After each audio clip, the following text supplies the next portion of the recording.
A través de la Biblia, un análisis de la Biblia libro por libro que le ayudará a crecer espiritualmente. Estos estudios fueron diseñados por el Dr. J. Vernon McGee. Acompáñenos en este fascinante recorrido a través de la Biblia. La palabra de Dios. En los escalones de una prisión del siglo I nos encontramos con una escena épica. Como hábil orador, Pablo usó su testimonio personal para desempacar apasionadamente el Evangelio con el deseo de convencer al pueblo judío que quería matarlo de que había llegado su tan esperado Mesías y era Jesús. Bienvenido a través de la Biblia, el programa donde conocemos a Dios en su palabra. Soy su anfitrión, Heiel Ortiz. El coraje de Pablo es alentador y al mismo tiempo convincente. Si puede, abra su Biblia o encienda su Biblia en Hechos capítulo 22, versículo 26. Pero antes, vamos a orar. Padre Celestial, nuestra oración es que el conocimiento de tu gloria cubra la tierra como el agua cubre el mar. Te pedimos que nuestras vidas puedan reflejar tu gloria. En el nombre de Jesús oramos. Amén. Ahora, iniciamos nuestro recorrido bíblico de hoy con las enseñanzas del Dr. McGee en la voz de nuestro hermano Samuel Montoya. Adelante, querido maestro. Continuamos estudiando hoy el capítulo 22 de los Hechos de los Apóstoles. Y en nuestro programa anterior estábamos hablando de la defensa que el apóstol Pablo comenzó a hacer de sí mismo ante el pueblo que se había alborotado allí en Jerusalén. Y continúa entonces Pablo narrando ahora su conversión. Leamos los versículos 6 al 9 de este capítulo 22 de Hechos. Pero aconteció que yendo yo, al llegar cerca de Damasco, como a mediodía, de repente me rodeó mucha luz del cielo. Y caí al suelo, y oí una voz que me decía, Saulo, Saulo, ¿por qué me persigues? Yo entonces respondí, ¿quién eres, Señor? Y me dijo, yo soy Jesús de Nazaret, a quien tú persigues. Y los que estaban conmigo vieron a la verdad la luz, y se espantaron, pero no entendieron la voz del que hablaba conmigo. Amigo oyente, sería bueno recordar algo del relato de la conversión de Saulo, que se encuentra en Hechos capítulo 9, versículo 7, donde dice, y los hombres que iban con Saulo se pararon atónitos, oyendo a la verdad la voz, mas sin ver a nadie. Ahora esta parte es muy interesante porque parece presentar una contradicción con lo que acabamos de leer aquí en el versículo 9 del capítulo 22 de los Hechos, donde dice que los hombres que estaban con Pablo en el momento de su conversión vieron a la verdad la luz y se espantaron, pero no entendieron la voz del que hablaba con él. Ahora es bastante claro si leemos el pasaje con cuidado, porque notemos que Pablo dice, no entendieron la voz del que hablaba conmigo. O sea que, en realidad, ellos oyeron la voz, pero no pudieron entenderla, ni sabían de quién era, simplemente la oyeron. Y es importante notar esto porque la verdad es que no hay contradicción alguna entre estos dos pasajes. Continuemos ahora con los versículos 10 hasta el 15 de este capítulo 22 de los Hechos. Continúa Pablo hablando y dice, y dije, ¿qué haré, Señor? Y el Señor me dijo, levántate y ve a Damasco, y allí se te dirá todo lo que está ordenado que hagas. Y como yo no veía a causa de la gloria de la luz, llevado de la mano por los que estaban conmigo, llegué a Damasco. Entonces uno llamado Ananías, varón piadoso según la ley, que tenía buen testimonio de todos los judíos que allí moraban, vino a mí y acercándose me dijo, hermano Saulo, recibe la vista. Y yo en aquella misma hora recobré la vista y lo miré. Y él dijo, el Dios de nuestros padres te ha escogido para que conozcas su voluntad y veas al justo y oigas la voz de su boca. Porque serás testigo suyo a todos los hombres de lo que has visto y oído. Cabe destacar, amigo oyente, que Pablo estaba participando en ese momento de una entrevista privada con el Señor Jesús. Continuemos ahora con los versículos 16 al 20. Ahora pues, ¿por qué te detienes? Levántate y bautízate, y lava tus pecados, invocando su nombre.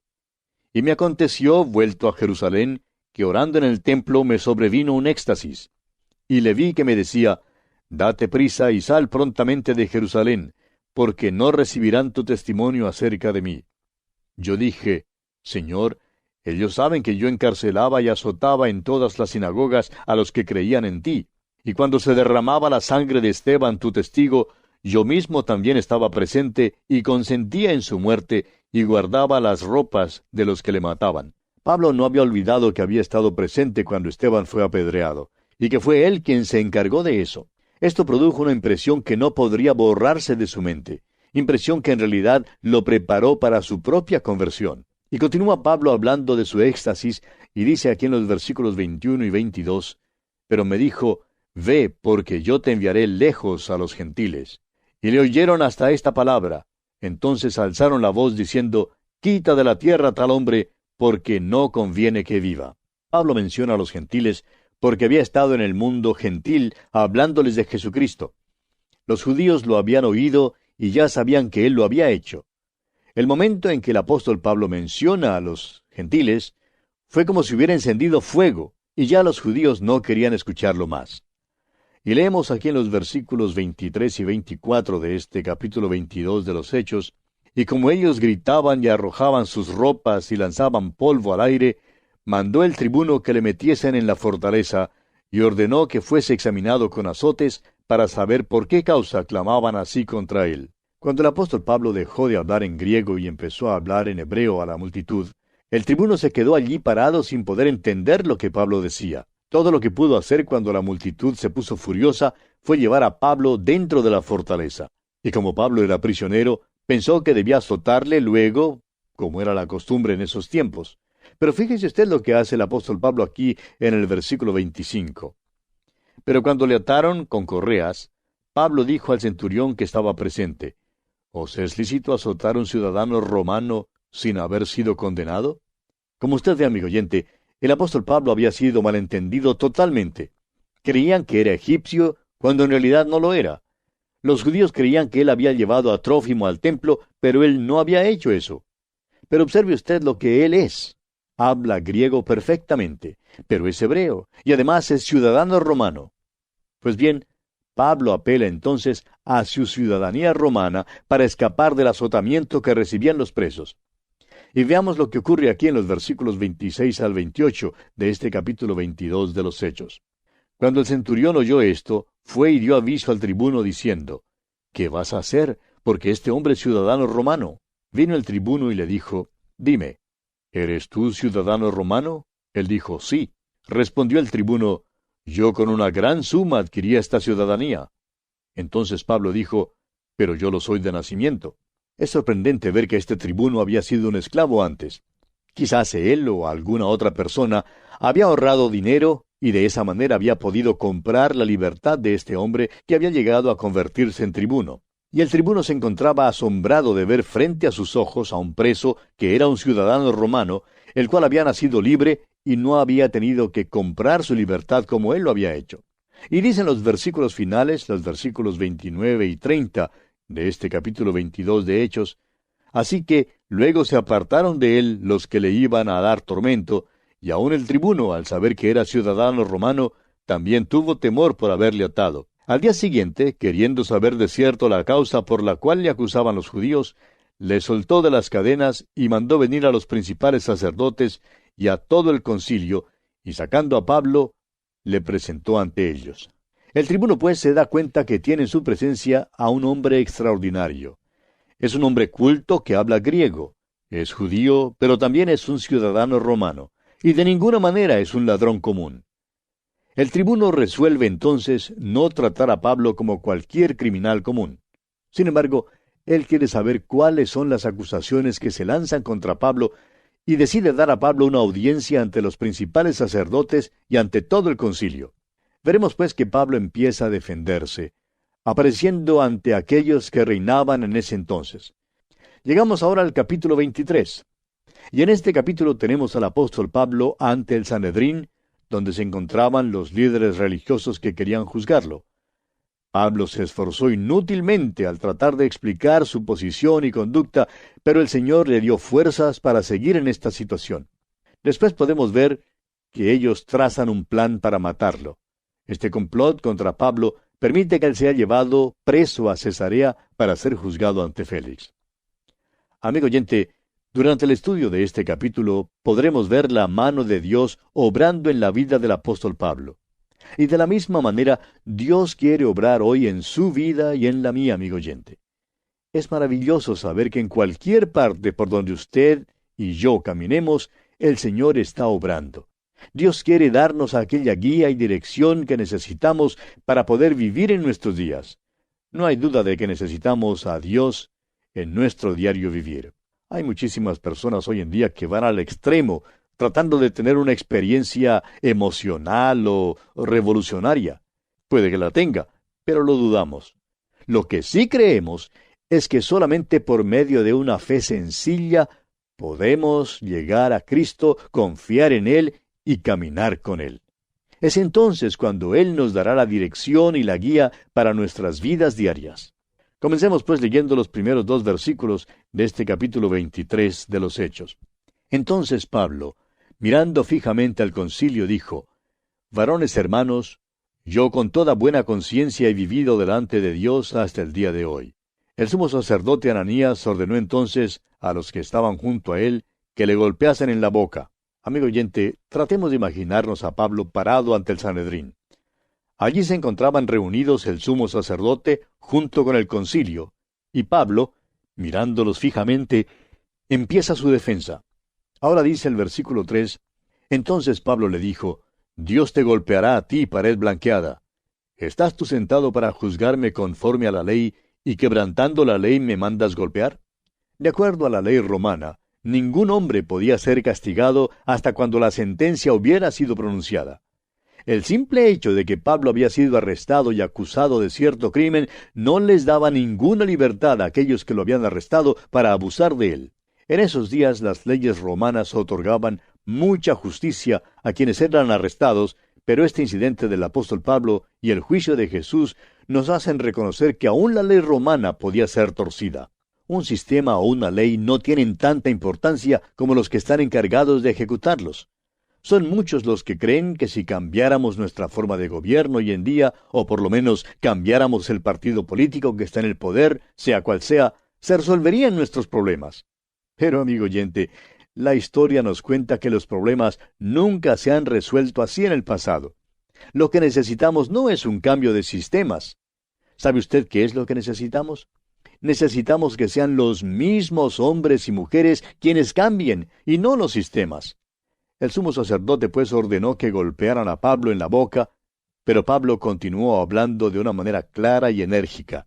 Con esto debemos disipar la idea de que Pablo tuvo miedo ante ellos. Muchas veces malinterpretamos el concepto de la humildad y decimos erróneamente que la humildad hace que las personas sean miedosas. En realidad, la humildad y la mansedumbre significan que nos sometemos a la voluntad de Dios sin preocuparnos de cuánto nos pueda costar. Pablo era manso y humilde y se sometió a la voluntad de Dios. Sin embargo, habló claro en contra de esta injusticia y llamó al sumo sacerdote pared blanqueada. Ahora esta forma de hablarle al sumo sacerdote, señalándole que estaba violando la ley al juzgarlo de esa manera, revela que Pablo también conocía la ley. Continuemos ahora con el versículo 4. Los que estaban presentes dijeron: ¿Al sumo sacerdote de Dios injurias? Ahora Pablo no sabía que había injuriado al sumo sacerdote.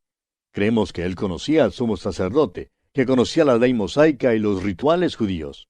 Pero también creemos que esta es otra evidencia de que Pablo sufría de una enfermedad de los ojos y no veía bien. Al entrar en nuestro estudio de las epístolas que Pablo escribió, encontraremos otras declaraciones que indican que Pablo tenía dificultad con su visión.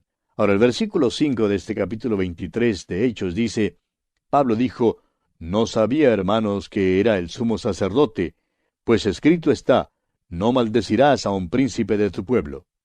Amigo oyente, Pablo conocía la ley con todos sus detalles. Él sabía perfectamente que había que respetar a los soberanos. Esta es otra cosa de la cual nos hemos olvidado hoy en día.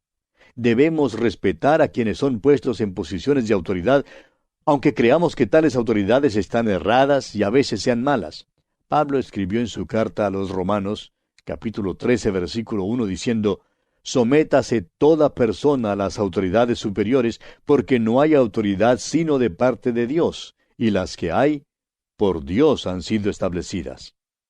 Es interesante notar que Pablo escribió esto cuando Nerón estaba en el trono de Roma, y Nerón, como bien sabemos, era un hombre loco. Ahora note usted cómo el apóstol Pablo se aprovechó de la discordia entre los dos partidos que se encontraban allí presentes para apoyar su propia defensa. El punto de discusión que ellos tenían no era la resurrección de Jesucristo. Era que simplemente los fariseos creían en la resurrección de los muertos, en la cual tenían puesta su esperanza, mientras que los saduceos negaban la resurrección. Ahora Pablo aprovechó esta diferencia entre ellos para cambiar el juicio en una controversia teológica entre los fundamentalistas y los liberales. Le fue muy fácil crear esta situación porque nunca ha habido un tiempo en que no se haya producido disensión entre estos dos grupos. Y vemos aquí en los versículos 7 al 9 de este capítulo 23 de los Hechos, que cuando dijo esto, se produjo disensión entre los fariseos y los saduceos, y la asamblea se dividió.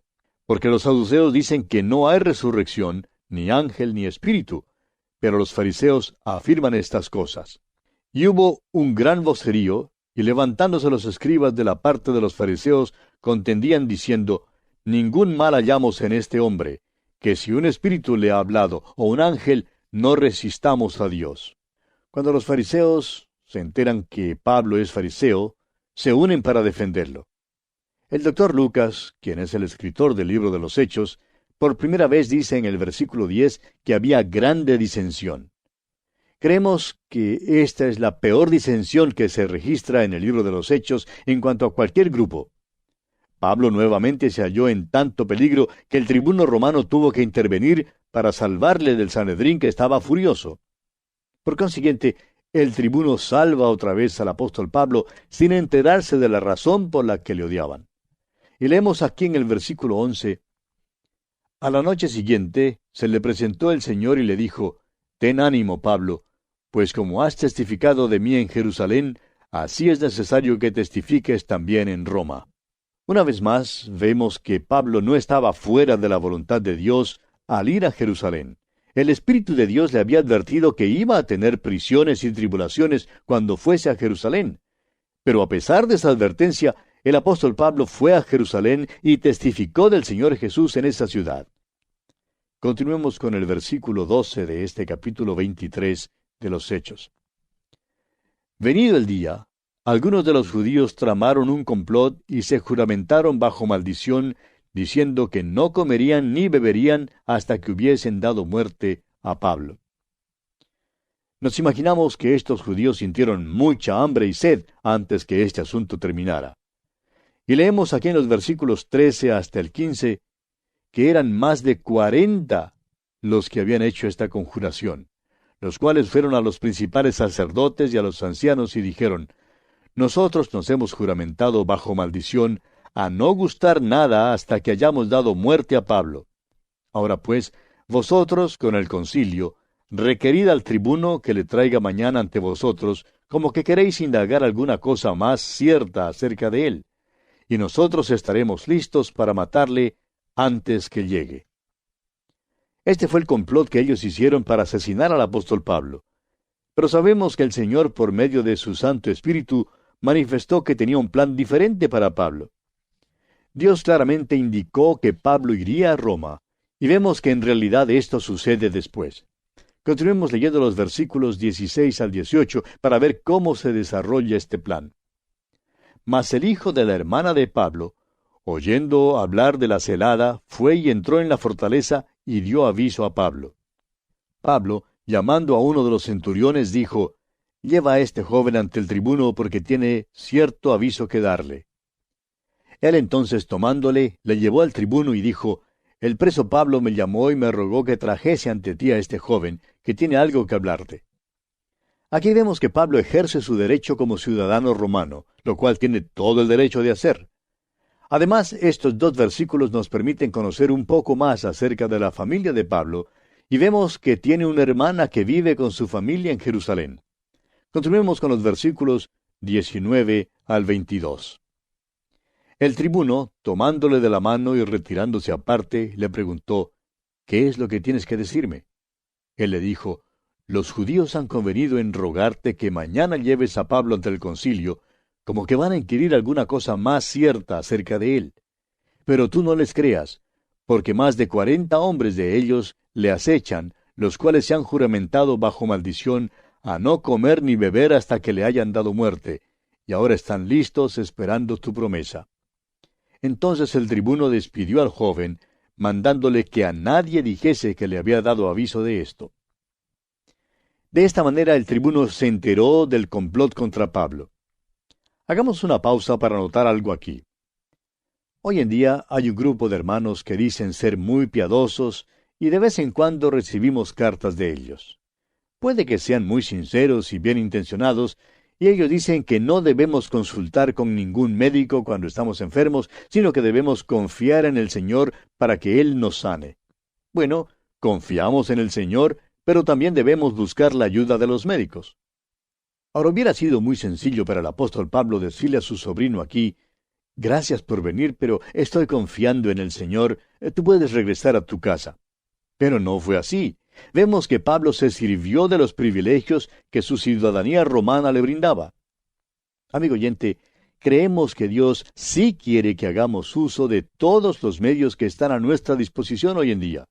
Y esto en ningún momento significa que no estamos confiando en el Señor. Significa que estamos confiando en que Dios puede usar los métodos y los medios que están a nuestra disposición para llevar a cabo sus propósitos. Ahora observe usted entonces lo que hace el tribuno aquí en los versículos 23 y 24 de este capítulo 23 de los Hechos. Y llamando a 2 centuriones, mandó que preparasen para la hora tercera de la noche 200 soldados, 70 jinetes y 200 lanceros, para que fuesen hasta Cesarea. Y que preparasen cabalgaduras en que, poniendo a Pablo, le llevasen en salvo a Félix, el gobernador. Un verdadero ejército acompañó al apóstol Pablo mientras él iba a Cesarea. Ahora quizás alguien se pregunte, ¿es esto lo que se llama confiar en el Señor? Amigo oyente, Pablo se halla en la voluntad de Dios y al mismo tiempo tiene derecho a pedir la protección del gobierno. Pablo es, pues, llevado a Cesarea para comparecer ante Félix, el gobernador. Ahora recordemos que los gobernadores romanos tenían su centro de operaciones en Cesarea y solamente de vez en cuando subían a Jerusalén. Pilato, por ejemplo, tenía allí su centro de operaciones. Hoy en día se puede ver las ruinas que han quedado de aquella ciudad romana. Esta ciudad queda en la costa y en realidad es un lugar muy agradable. Los gobernadores romanos, pues, preferían vivir en Cesarea más que en Jerusalén porque el clima era más acogedor. El apóstol Pablo entonces es llevado ante Félix, quien era el gobernador y vivía en Cesarea. Desde luego que esto sacó a Pablo del peligro que representaba para él estar en Jerusalén. Y vamos a detenernos aquí, amigo oyente, porque nuestro tiempo ya ha concluido. Continuaremos, Dios mediante, en nuestro próximo programa. Hasta entonces, que Dios le bendiga ricamente. ¿Fue de ayuda para usted el estudio de hoy? ¿Desea enviarnos algún comentario de lo que ha estado escuchando? Entonces escríbanos, no espere más. Nuestro correo electrónico es atv@transmundial.org. atv@transmundial.org. Si desea recibir las notas y bosquejos de lo que estamos estudiando, suscríbase gratis en nuestra página en internet a través de la Biblia.org/notas, a través de la Biblia.org/notas. Hemos llegado al final por el día de hoy. Díganos, ¿fue de ayuda para usted el estudio de hoy? ¿Desea enviarnos algún comentario acerca de lo que ha estado escuchando? Entonces escríbanos, no espere más. Si desea recibir las notas y bosquejos de lo que estamos estudiando, suscríbase gratis en nuestra página en internet a través de la Biblia.org/notas. A través de la Biblia.org/notas. Si desea escuchar nuevamente el programa o si se perdió alguno de ellos, visite a través de la Biblia.org. Repito, a través de la Biblia.org o escriba al correo electrónico atv@transmundial.org. atv@transmundial.org. A través de la Biblia.